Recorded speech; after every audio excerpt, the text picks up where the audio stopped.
अगर आप ये वीडियो फेसबुक पर देख रहे हैं तो हमारे पेज को फॉलो करें और अगर आप ये वीडियो यूट्यूब पर देख रहे हैं तो हमारे चैनल को सब्सक्राइब कीजिए।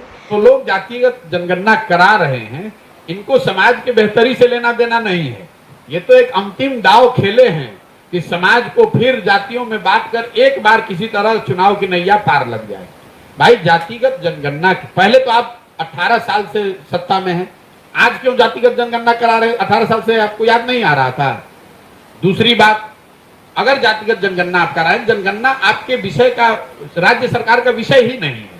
आप जनगणना नहीं करा रहे हैं, आप सर्वे करा रहे हैं। सर्वे करा रहे हैं, जनगणना तो केंद्र सरकार का विषय है और सर्वे और जनगणना में जमीन आसमान का फर्क है, क्योंकि सर्वे का कोई लीगल सैंक्टिटी नहीं है।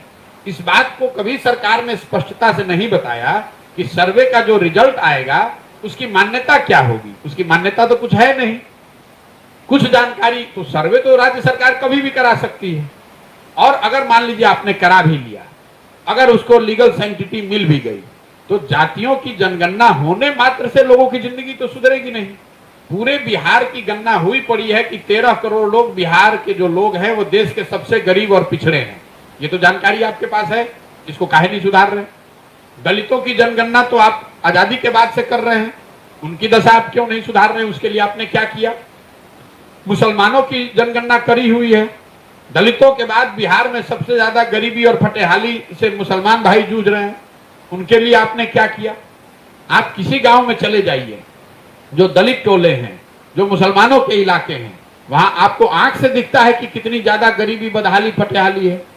तो ये जनगणना कराने और जो जनगणना के विरोध में जो लोग हैं, मैं उनको सुझाव दूंगा कि आप विरोध मत कीजिए। क्यों विरोध कर रहे हैं? भाई समाज में कोई वर्ग अगर सही मायनों में पीछे छूटा हुआ है, उसकी संख्या ज्यादा है और उसकी गणना हो रही है, सरकार सर्वे करा रही है, तो कराने दीजिए। ये तो सरकार आपको उलझा रही है कि आप लग जाइए, आधे लोग लग जाए जनगणना के पक्ष में, आधे लोग लग जाए जनगणना के विरोध में। कोई इसकी चर्चा ही ना करे कि बिहार में पढ़ाई हो रहा है कि नहीं, कि रोजगार हो रहा है कि नहीं। सब जाति में फिर आग लगा के अपना एक बार रोटी सेक के एक बार फिर मुख्यमंत्री बन जाए। भैया पत्रकारों की हालत बिहार में वो है कि आप सबका दुख लिख सकते हैं, अपना दुख छोड़ के। पत्रकारों की जो दुर्दशा है बिहार में, उसका तो जिक्र ही मत कीजिए। हम यहाँ 1 साल से घूम रहे हैं, पत्रकार बंधुओं से भी मिल रहे हैं। आप मतलब रूलिंग पार्टी जदयू के अध्यक्ष ने कुछ महीने पहले ये बयान दिया था कि जितने पत्रकार सरकार के खिलाफ में लिख रहे हैं सब शराब माफिया से जुड़े हुए लोग हैं, ये शराबबंदी खिलाफ है। बताइए आप लोग सब, मतलब ये मामूली, यही मैं कह रहा हूं, अहंकार। ऑफिशियली रूलिंग पार्टी का अध्यक्ष कह रहा है कि सारे पत्रकार जो सरकार के खिलाफ कुछ बात बोल रहे हैं वो शराब माफिया से जुड़े हुए हैं या शराबबंदी के विरोध में है। तो ये तो अहंकार दिखाता है। और ये अहंकार देखिए, आपको हमको ये समझना है, ये अहंकार आता कहां से? लोकतंत्र में इतना अहंकार आपको तभी आएगा जब आप समझिएगा कि हमारी कुर्सी जा नहीं सकती है।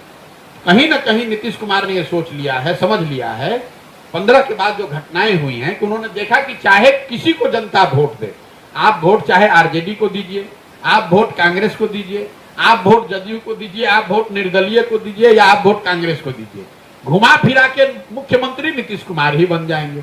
तो उनको लगता है भैया जनता जो भी कर ले मुख्यमंत्री हम ही बनेंगे। तो इस बार अब अंतिम पारी खेल रहे हैं। अब अंतिम जितने महीने उनके चल रहे हैं वो जोड़ ले, इसके आगे का कोई गणित उनका लगने वाला नहीं।